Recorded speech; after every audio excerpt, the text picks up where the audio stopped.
All right, guys, welcome back to another episode of the Get Rich or Get Drunk Trying podcast. I have missed you dearly, but it's worth the wait because I am back with Tatiana O'Hara, professional edge snatcher, team operations guru. Welcome, Tatiana.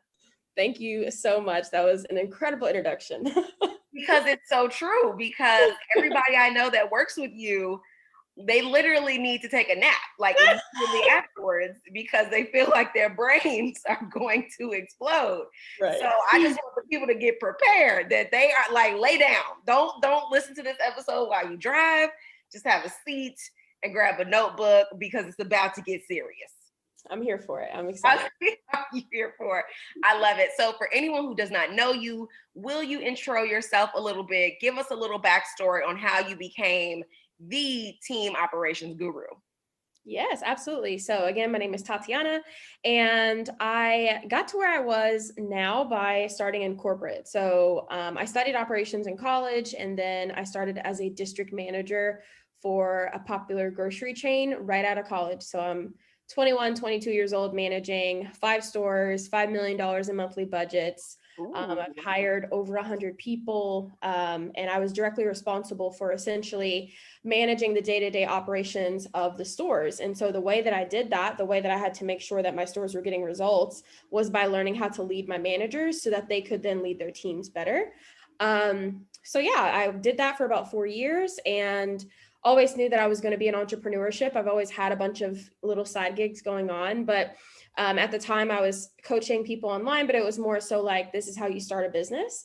And I realized that there was a really big gap. Like the same things that my managers were struggling with are essentially the same things that we struggle with as entrepreneurs, right? Like we know how to run our business, or they knew how to run their stores. But when it was time to do it on a bigger level, when it was time to scale and we had to bring more people into the mix, there's this confusion of like, wait a second, how do I run my business with other people? Like I've never had to lead people or select talent or that kind of thing. So yeah, I brought my talents online, and now my goal is to really just bridge the gap between, the structure of corporate and the overall flexibility of entrepreneurship. I think that is a market that must be untapped, because here I am in my who knows year of entrepreneurship. I've interviewed 50 or so entrepreneurs. No one is talking about how to scale, not money. We all talk about how to scale, our bottom line. No Right. one's talking about how to scale regarding building a team. No one talks about this. Like is it a secret? I dropped out of college. Do they talk about this in college? And I just missed that day. Right. No, Who's discussing this? not How at am I supposed all. to know? Everyone I know is a solopreneur. I remember when I was really trying to like nail down my messaging around this, I had reached out to a couple of people like in the industry that I really look up to, sales coaches, business coaches, whatever. And I would ask them like, are you learning about this kind of stuff? And they would tell me like, well, this comes up in my really high level masterminds, but it's usually just like a topic that we have one time. Like there's no real curriculum around it. So I even, at this point now I have a program, it's called Grindaholics Anonymous. And the program is literally 6 months dedicated to learning how to build your team. And you're right, it is filling a really big gap in the industry because everyone is teaching you how to sell. Everyone's teaching you how to make more money. Everyone's teaching you how to have these big launches and sell out your programs and your courses and stuff. But it's like, okay, but then what? Like, how do I manage that? Like, how do I make sure my business doesn't eat me alive and I'm not working, 10, 15 hours a day, which is the reality for a lot of people. So yeah, girl, Y'all are something getting different. the gems already. I told you. And that's just a big takeaway, Get Rich Crew, is that stop thinking that everything under the sun has been done. Stop thinking that there is nowhere and no space that exists for you and your brand. Like, look at Tatiana. Entrepreneurship has been a thing since the beginning of time. And now she's finding a market where things have not been oversaturated. There isn't enough people discussing this on the scale that she's doing it. So just take that away. Just look for spaces and opportunities where people are underserved, and you will always, always be successful. Okay, so I've got a ton of questions for you, but before we get too deep into them, I need the Get Drunk cocktail of the week.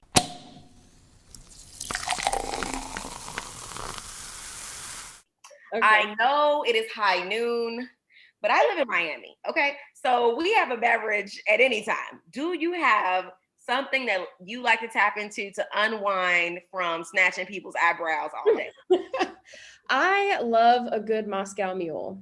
Ooh, okay, a classic. A classic, yeah. And I sometimes like I'll have it with like a flavored vodka if they have that. But vodka, ginger beer, and lime juice. Keep it really simple. You know, my boy Abu, shout out to Abu, on his episode, that was his beverage. He was really a Moscow Mule type of guy. So see, these high level genius people, they like the Moscow Mule. Y'all don't have to be out here ordering strawberry Hennessy mojitos. The people with the 7-figure businesses, they drinking my, you know what? I'm about to make the switch. Like, I'm done. You smart people? Okay, I know. Yep, I done found a hack, y'all. Oh my goodness. Look, because sometimes you'll find a drink that you really like, right? And then you go to a bar and you try to order it and they're like, oh, well, we don't have that one ingredient. We don't, but you can get a Moscow Mule everywhere you go. Anywhere on the planet. True story. Okay, I love it. Let's dive into these questions, babe. So a lot of us, like me, are solopreneurs, meaning we are the alpha, the omega, and the damn intern. I'm everybody. Why do you think so many millennial entrepreneurs go the solo route and stay solopreneurs? Mm-hmm.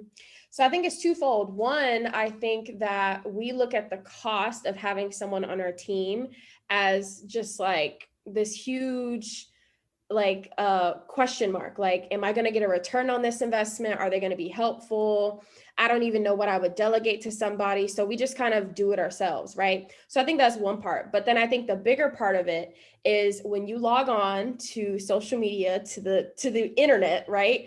When we talk about entrepreneurship, there's a lot of like, do it yourself, make it scrappy, like figure it out on your own, watch the YouTube videos. So there's this narrative being pushed on us that like, we have to figure things out on our own. And I think a lot of us adopt this like almost mentality, not intentionally, but we adopt this mentality that like struggle is a rite of passage in business. Like we have to struggle through the beginning phases and we can't have a team until we're making, $20,000 a month, when in reality, you could probably make $20,000 a month a lot quicker if you had expert level support on your team. So I think those are probably like the two biggest things is like, one, I don't know if I can trust somebody and I don't know if I want to spend that much money.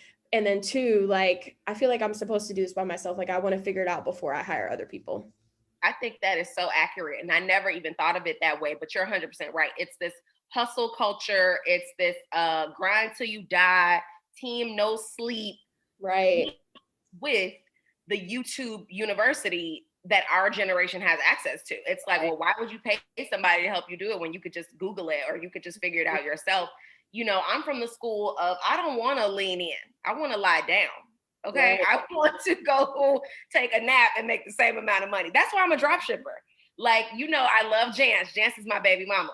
Mm-hmm. How she deals with all that inventory is beyond me. Pay me to be the middleman. I am more of the work smarter, not harder crew. And that's why I am team Tatiana, because if you can show me, even if, like you said, even if you make the same amount of money, you could make it quicker and you can have a better quality of life. Like, guys, there's no point in making all this money and you're working yourself into an early grave. Like, what are you doing it for if you can't enjoy it? So I think that is a major key. I once read a stat that said 96% of Black businesses are owned by just one person. Wow. Which just hurt my feel. 96% are owned by just one person, which just really hurt my feelings. Only because I feel like you get somewhere faster together. You get somewhere faster with help. What would you say is holding us back from hiring help? Is it just that concept of like, we have to do everything ourselves? It's also trust, right? Like, do I trust someone to come into my business and be touching stuff and messing up stuff? And also the keys to the kingdom.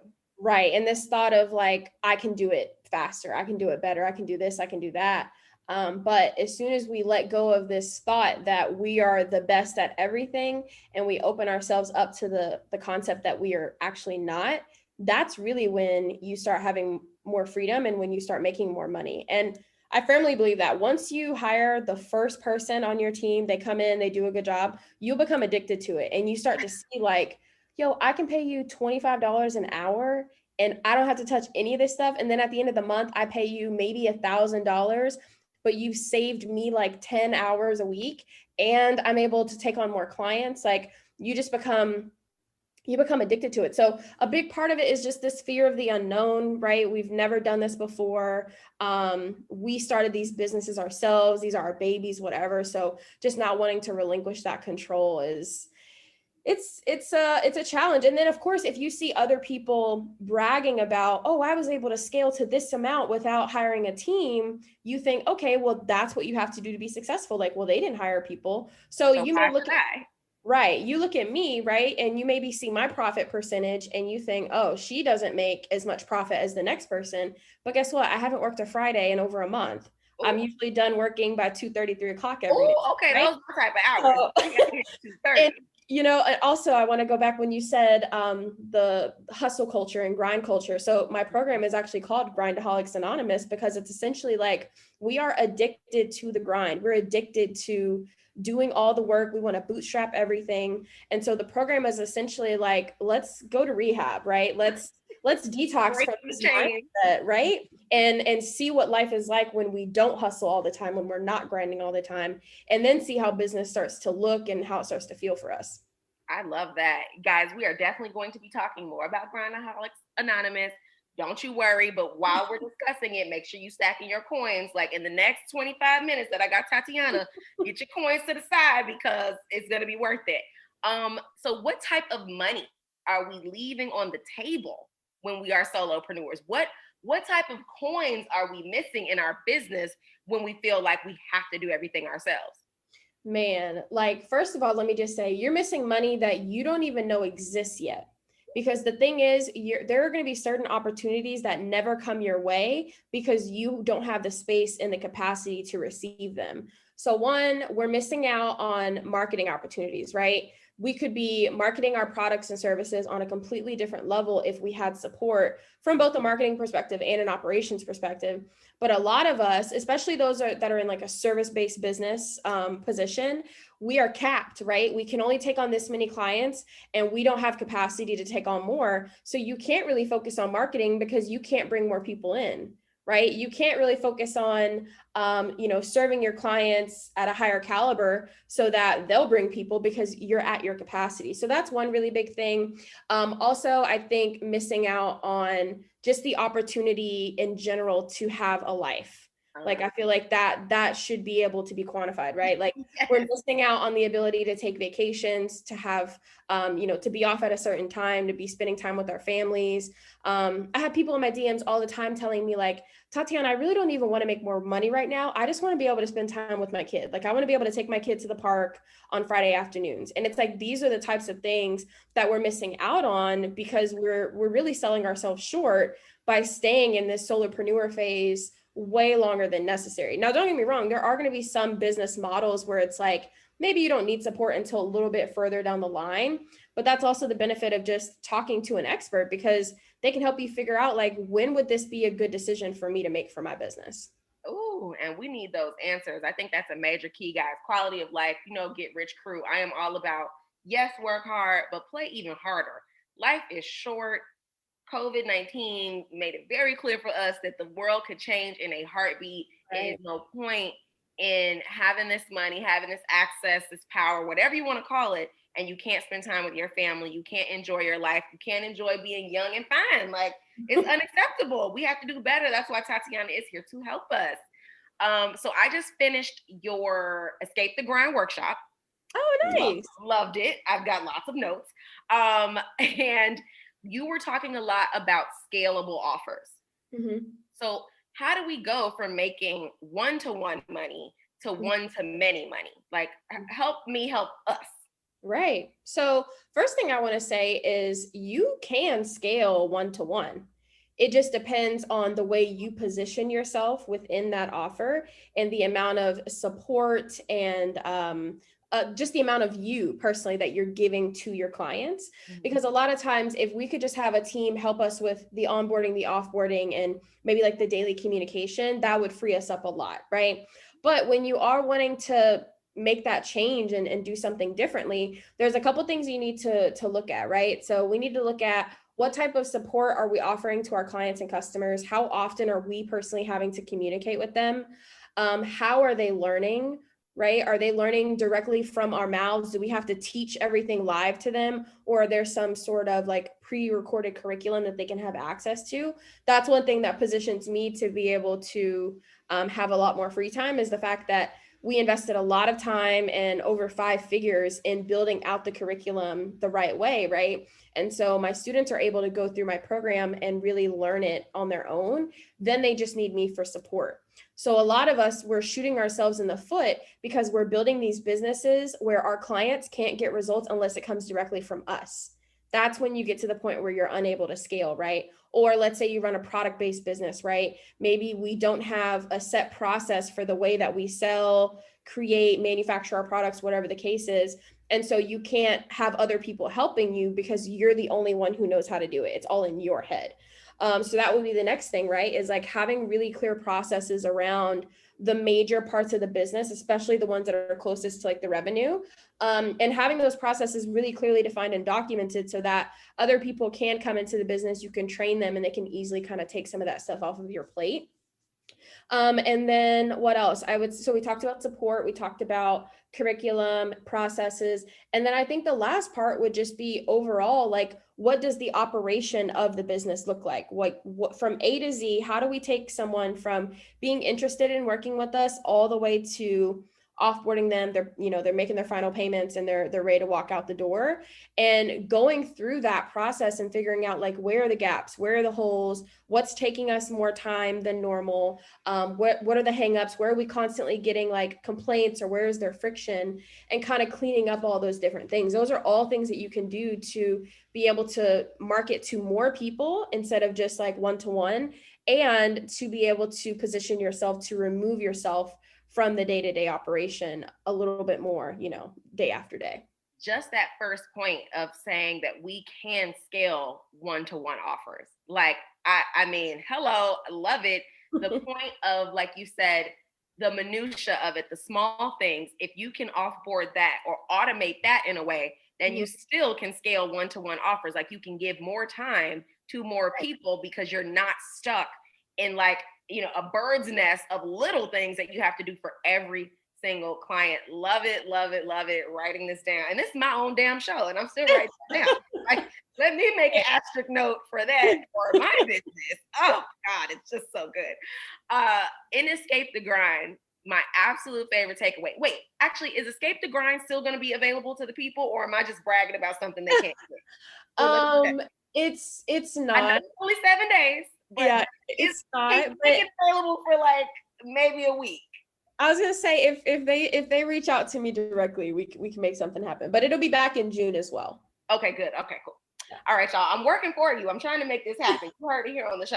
So in Escape the Grind, one of my favorite takeaways, which is so simple, was the task matrix.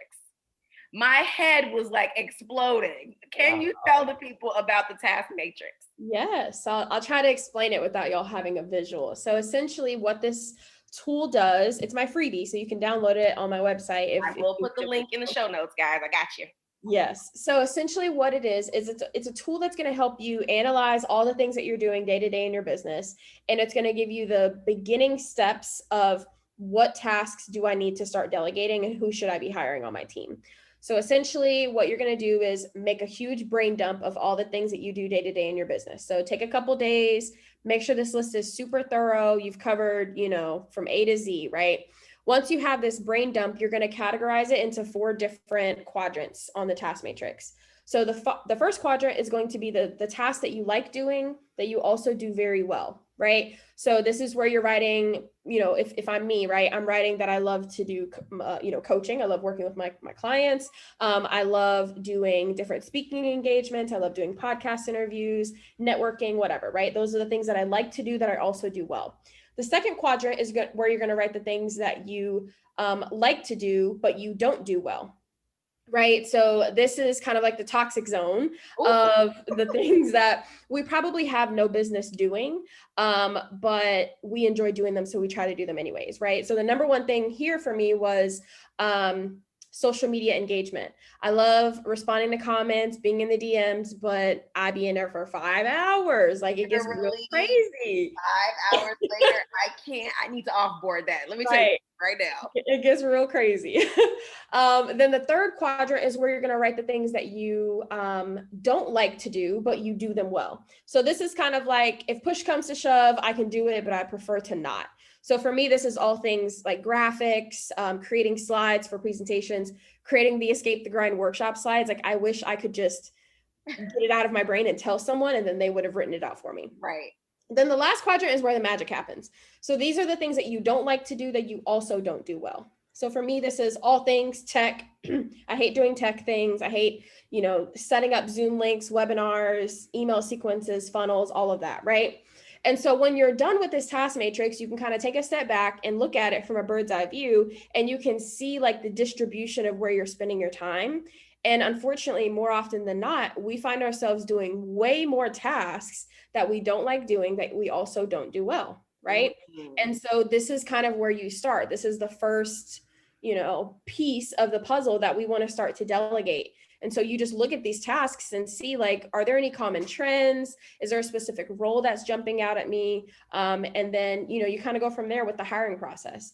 And one point I do want to make is the benefit of doing a task matrix or just some sort of task audit, right? Is that you're going to avoid making your first hire be that generic virtual assistant. Everybody just wants to jump and hire a VA, because just like social media is telling you you can do it by yourself, they're also telling you to hire a VA in the Philippines, right? And so, yes, they are telling us to do that. Correct. Right. And so for some people, that is going to be a good hire, right? But for someone like you, Asia, let's say, your day-to-day is pretty simple, and most of your time is spent, selling your products or doing your drop shipping, but then also editing your podcast, writing show notes, optimizing the captions for SEO and all of that stuff.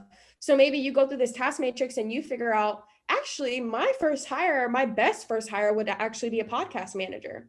If I were to hire someone to help me with my podcast, I'd be spending 5 hours less per week on that, and I can go, refocus that time somewhere else. So it's essentially just a tool to really educate you on what you actually need and what you don't need. And it was so simple, but it was that light bulb aha moment, and I just was shooketh. And I don't have a printer, and I went and found a printer so I could get busy on the task matrix, guys. I will be linking for you in the show notes. And you know what? That's what I've enjoyed so much about like your workshop and just your Instagram and stuff. You take these really high level ideas and break them down for those of us who have no clue what you're talking about sometimes. But then I get it. Like by the end of the workshop, I said, oh, right. This is why people have no eyebrows after because like eyebrows is so full of information. I'm serious. They'll know when they get in Grindaholics Anonymous, they'll get it. Another thing that I loved in Escape the Grind was the 4 T's of pricing your offer. Mm-hmm. So I find that many women, especially minority women and minorities in general, struggle with pricing. They struggle to price their offers competitively for a million and one reasons. But a lot of us have a lot of self-doubt. We feel like, who are we to be teaching this thing or offering it at this price, or just unsure of how to price. We don't have people to go to and look at that are on our level, that are peers at that space. I want them to know respectfully, white women don't have this problem, y'all. They really don't. They will overprice an offer before they underprice it in a minute. I have done the research, y'all. Trust me, I do this for a living. How can people price their offers correctly, especially in this digital entrepreneurship space? Give me some more scoop about the 4 T's. Right. Okay. So first, let me say the reason why I even talk about pricing, because I won't lie. Like when I first started in the whole online space with teams, I was just talking about hiring and how to build a team. Right. But what I found was that a lot of us are trying to build a team to scale a business that's not scalable. right? And so past having a scalable offer, if your pricing isn't set up correctly, you're going to struggle. To give you an example, I had a client a long time ago who ran a social media agency, and she had like maybe 15 clients. But she was only charging each of them between $250 and $400 a month. And so she's past burnout trying to manage all their social media accounts, but she also can't afford to hire people because she doesn't charge enough. She's not making enough money to be able to expense, having a team. And so here are the 4 T's of pricing your offers correctly, right? So we have time, talent, transformation, and team. So time, when you're pricing your offer, you need to think about how much time it's taking you to get this thing done, to get it delivered to your clients, right? I know we always want to say like, well, we don't want to be charging per hour, which that's not what I'm saying at all. But it's more so, let's say, you're me, right? You run a coaching program. You have a call once a week, you audit homework, whatever. It's really easy to say, oh, well, I only have a call once a week. It's 2 hours. So it's only taking me 2 hours a week to run this program. No, I have to prepare for the calls. Once the calls are over, we have to prepare to, upload the replays. We have to review homework. I have to check in with the students. I have to maintain the database of everyone that's in the program to see like where they're at. So there's a lot of weekly maintenance that goes into that. So I have to price appropriately for my time. The next one is talent, right? So people are paying to have access to your talent, to have access to your expertise. So it's really easy to say, oh, it only takes me 20 minutes to do this because I'm so good at it. So I don't feel like I should charge that much for it. They're paying for the fact that it only takes you 20 minutes. It takes them 2 hours to do it. They're paying for the convenience. They're paying for the ability to get the shortcut, right? So we have to charge appropriately for that. The third one is transformation. A lot of us are selling, courses, programs, products that transform our clients' lives in a way that far exceeds the amount that we're charging for the service, the product, right? When I was pricing my program is 6 months. A lot of people around me were charging like $3,000 to $4,000 less for their programs. However, their programs were very much, this is how you launch this. This is how you, have a good social media marketing strategy, right? And so I know that the transformation that I'm providing inside of my program will last them for the rest of their lives, for the rest of their business. I'm teaching them how to strategize the support that they need to scale their business to whatever their future vision is. If you want to scale to a $5 million company, I'm teaching you how to think about what strategy you need to implement to get to that point, right? Well, that's a lifelong transformation. And that's why the price is the price. Exactly, right? Yeah. Because this is giving you a result that's different than your run-of-the-mill program. So we're making a mistake by looking at our competitors, not even our competitors, just looking at other people in the industry and saying, oh, everyone else charges about $3,500 for a 12-week accelerator program. I guess that's what I'm going to do too.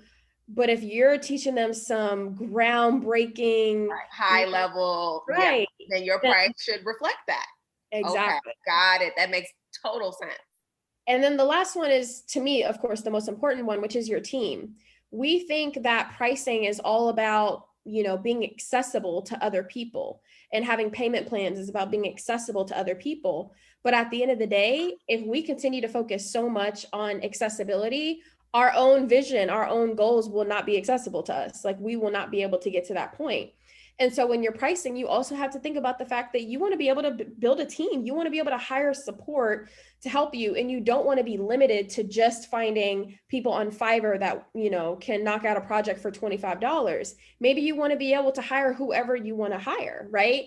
So again, when I think about the pricing for my offers, the pricing for my clients' offers, they're positioned in a way that anything they want is possible for them. All they have to do is have their operations in order, have their team in order, and they can scale this thing from $10,000 a month to $100,000 a month, knowing that this is just simple adjustments I have to make along the way so that I can continue to get there. But if your pricing is off, none of the rest of the stuff matters. You can hire VAs till you're blue in the face. If you're charging too little for the things that you sell, the services that you sell, you're never going to scale past a certain point, and you're going to be really confused as to why. And then the last part is, some of us wait until we are running a multiple six-figure business, and then we want to try to raise our prices, when it's like, well, now you have 6 figures worth of clients who are spoiled by the fact that you've only been charging them $500 a month. Now you got to worry about, are people going to want to stick with me or not? So get comfortable from the beginning of charging your worth, charging with your company in mind, and not just the fears that you have around charging the right price. That's all I have. So start now. That's what Tatiana is telling us. Start now. Make those changes now. Figure it out earlier in the game versus later. And then I just want to add to that, the price is the price.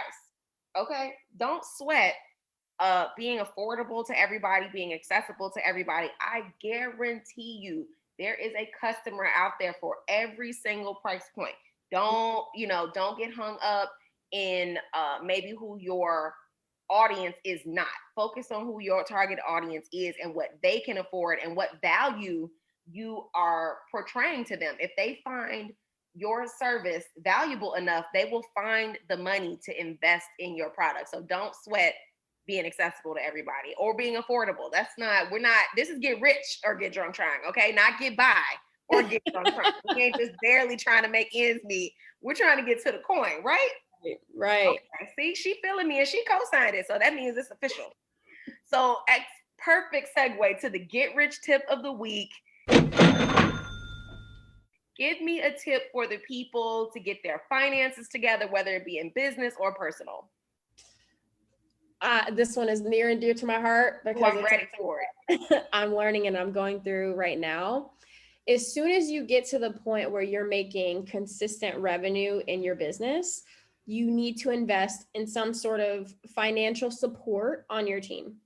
That may look like a money manager, that may look like a CFO, but having someone in your pocket that understands your money, that's doing your reports every week, that's preparing your taxes, all of that, it gives you a peace of mind that I can't even explain.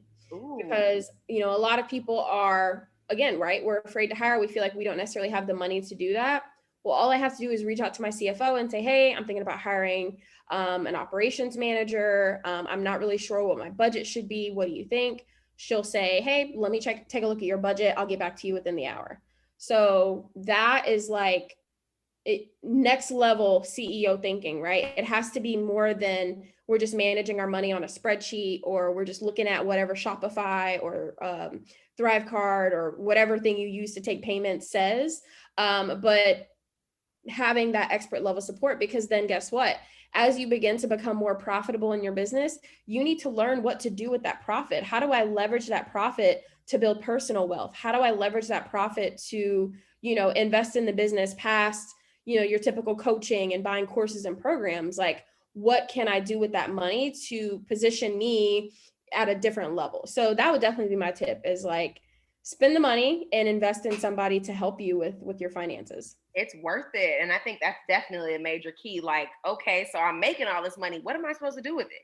You can't pay yourself every dollar that you earn in the business. You've got to figure out where that money goes, and outsourcing that to someone who understands numbers in a different way than most of us do. Like, most of us are the creative. We're the judge. Right.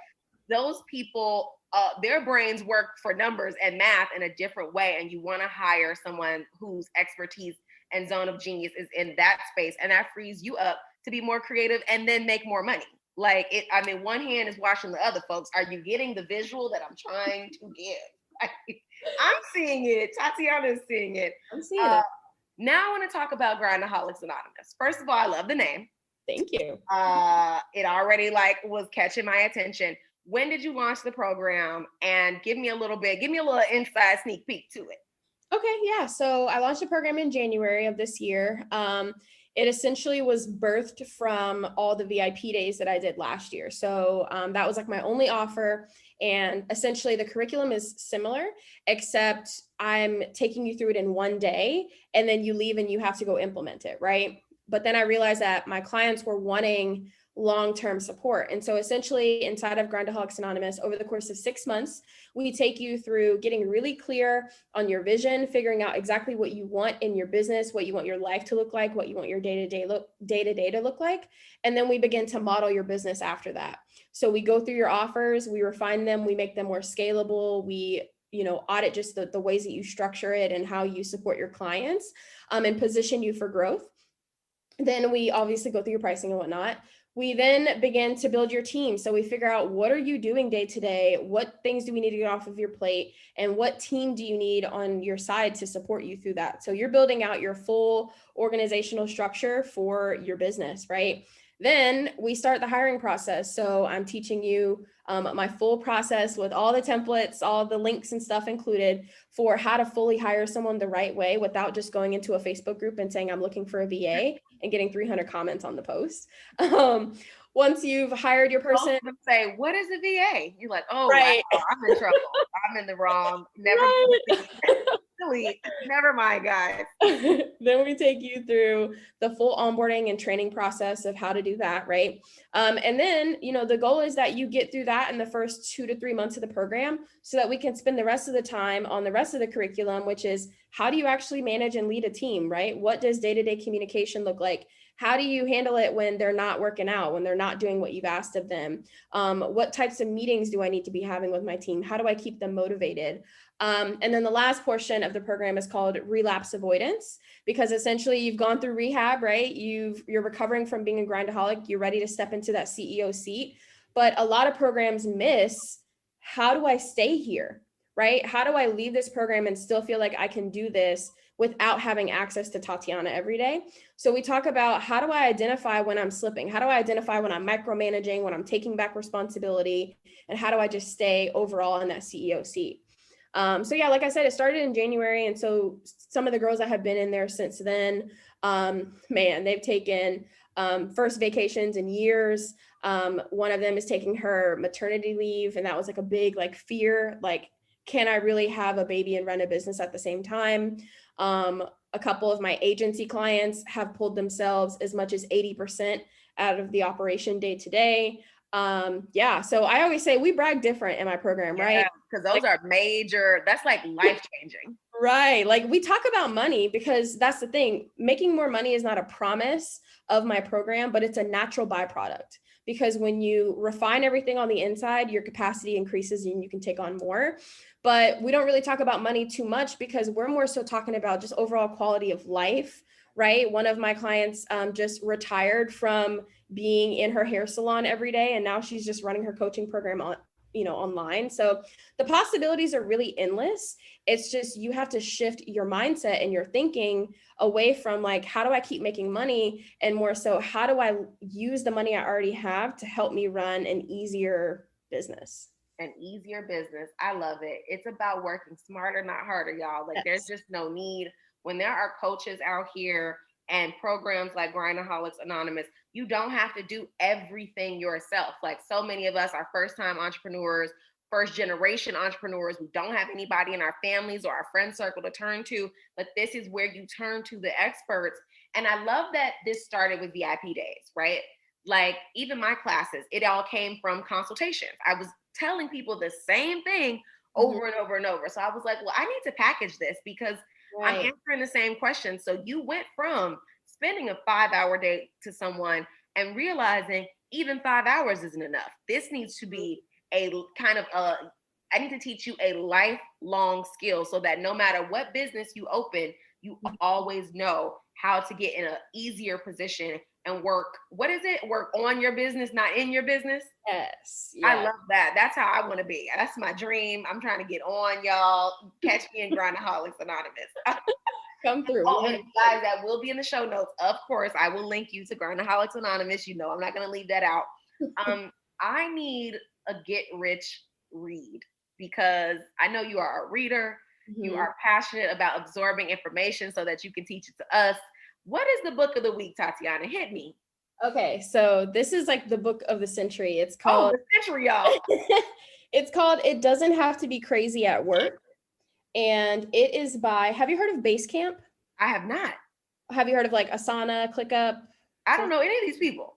Okay, so Basecamp is essentially a project management tool, but it's a little bit older. They were kind of around before some of the more trendy ones. Most people use ClickUp now, which is just how you manage your tasks day to day. But essentially, the founders of Basecamp wrote this book, and it's called It Doesn't Have to Be Crazy at Work.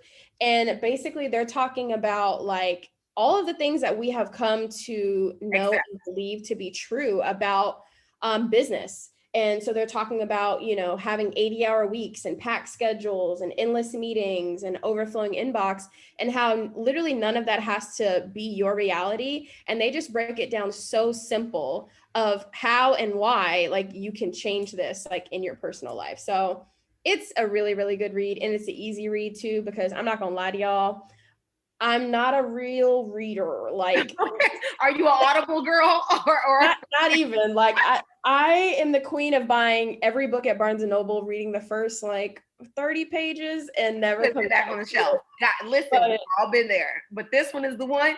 You should yeah, the book of the century, y'all. It's a must-have. Like that's what happens though when you're a team of one.